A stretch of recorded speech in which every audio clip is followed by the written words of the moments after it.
que ha permitido que se implemente un mecanismo dentro de la cárcel en que las personas que están privadas de la libertad se reconozcan como sujetos de derecho, como que tienen derecho y que puedan salir de la cárcel a rendir a la facultad igual que una persona en el medio libre. Esa barrera se rompió antes de que se incorporen los derechos humanos. Por eso, para entender hoy el derecho a la educación superior, porque es el derecho a la educación de los universitarios, de nosotros los universitarios, tenemos que entender un poco el derecho penal y qué significado tuvo el derecho penal cuando se incorporó como una herramienta de control social. Por eso yo quiero empezar explicándoles, yo le puse a algunos autores, ¿no? Porque obviamente somos todos universitarios, en algún momento van a leer estos autores y ya no los han leído, porque la teoría de estos autores justificaron que hoy exista este sistema social. O sea, el sistema social en el que vivimos hoy existe porque hubo teóricos que aportaron ideas, teorías que fueron adoptadas por el Estado y se llevaron adelante. Entonces, el modelo de Estado, el modelo político de Estado, la forma de gobernar de un Estado, tiene directamente relación con los derechos de todos sus ciudadanos. Y para empezar, explicar qué es el derecho penal, ¿no? Porque acá todos estamos con una medida privativa que está procesado o estamos cumpliendo una pena. De cualquiera de las dos maneras, estamos privados de nuestra libertad en la cárcel. Y eso tiene que estar justificado legalmente, o sea, el Estado, desde que se constituyó el Estado de Derecho,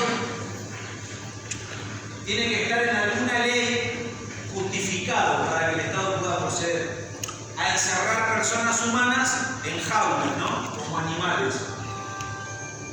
Si nosotros examinamos antes del Estado de Derecho, antes del siglo XVIII, ¿no?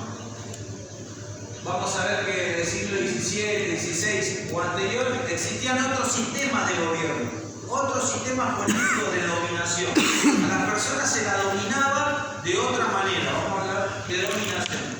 Entonces, ¿cómo dominaban, controlaban a la sociedad antes del Estado de Derecho a través de un sistema religioso, inculcándole los valores y la moral de forma repetida desde su niñez a todas las personas? Entonces, el pecado representaba el infierno, ¿no? Y de esa manera la Iglesia mantenía un control a través de la educación moral y el rey ejercía la dominación a través de la fuerza. Y en el rey, que era un cargo divino, el rey tenía sangre azul, se decía en ese momento, estaba puesto por Dios, el que tocaba al rey iba al infierno.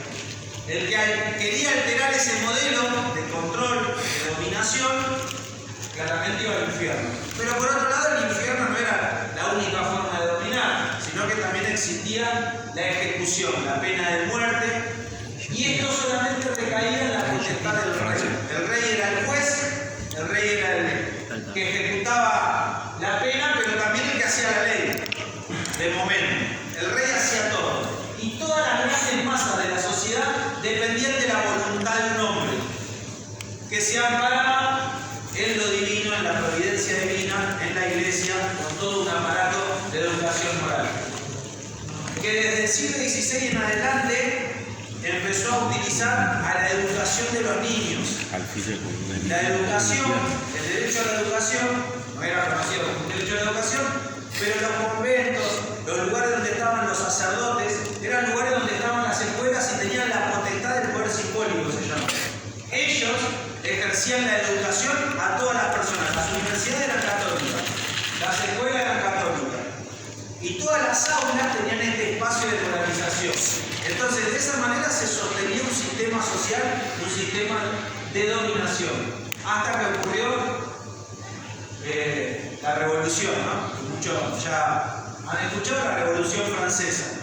La Revolución Francesa, si bien antes de la Revolución Francesa ya Estados Unidos tenía constitución, ¿no? La Revolución Francesa fue más que nada una revolución europea. que cambió el sistema de dominación, el sistema de gobierno. Y por sobre todo lo que cambió es que todas las grandes masas de la sociedad dependan de la voluntad de un solo hombre.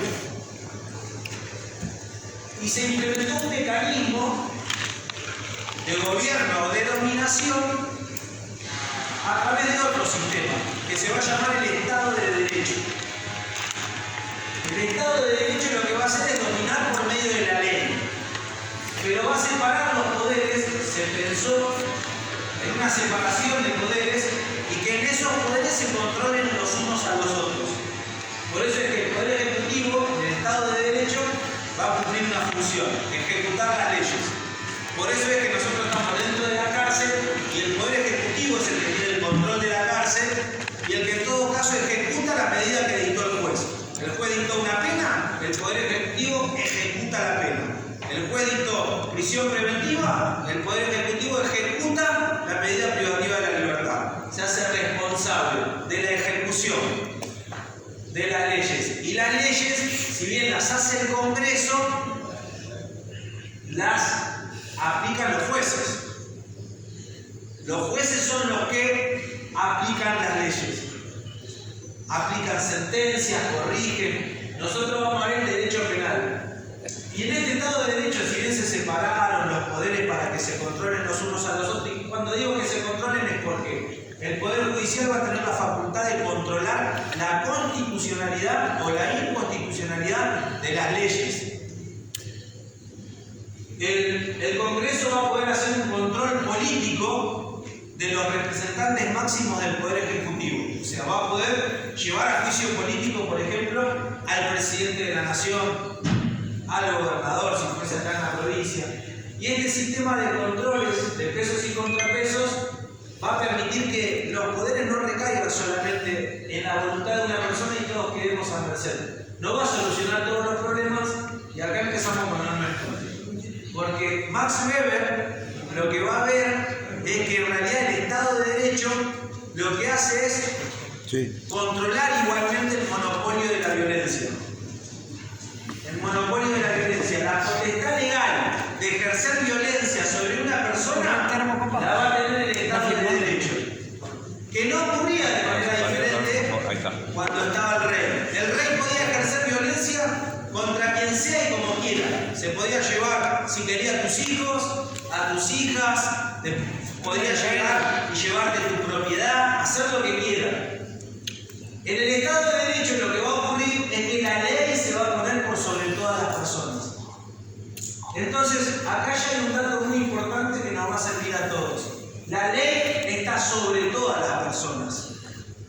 Y va a haber mecanismos que se van a llamar garantías que cualquier ciudadano va a poder utilizar. Entonces, en el Estado de Derecho, el poder lo va a poder ejercer el ciudadano. Cuando sienta que alguna conducta por parte del Estado no está de acuerdo con lo que la ley indica. Y la ley fundamental que vamos a empezar a ver acá, en el Estado de Derecho, es la Constitución de la Nación, la primera ley. Estamos hablando en el siglo XIX, 1800. Vamos a ver después que el derecho penal en realidad es un derecho que tiene el Estado de punir, de castigar. ¿Y por qué voy a decir de castigar? Porque si ustedes leen a David Garland, van a ver que David Garland